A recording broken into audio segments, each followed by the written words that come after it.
Hello everyone, welcome back to our channel. ఇవాళ మన special recipe నాటుకోడి కూర.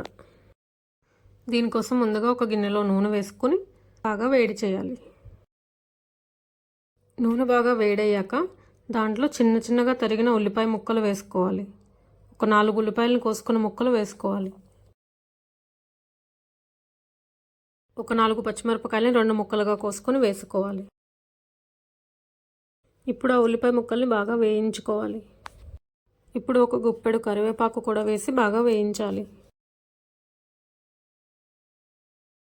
ఇప్పుడు దీంట్లో అప్పుడే ఫ్రెష్గా దంచిన అల్లం వెల్లుల్లి పేస్ట్ని కూడా వేసి బాగా వేయించుకోవాలి. అల్లం వెల్లుల్లి ముద్ద పచ్చివాసన పోయేంత వరకు వేయించాలి.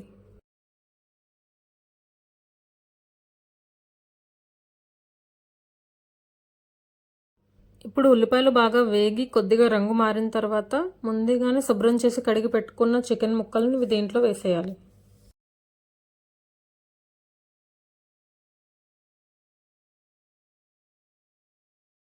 చికెన్ ముక్కలన్నీ వేసి బాగా కలుపుకున్న తర్వాత దీంట్లోనే ఇప్పుడు కొద్దిగా ఉప్పు, నార్మల్ సాల్ట్ కంటే కూడా కల్లుప్పు వేస్తే మంచి టేస్ట్ వస్తుంది.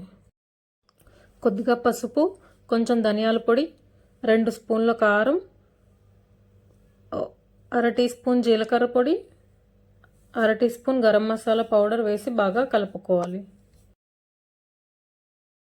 ఈ మసాలాలన్నీ చికెన్ ముక్కలకి బాగా పట్టేలా కలుపుకొని కాసేపు ఉడికించుకోవాలి.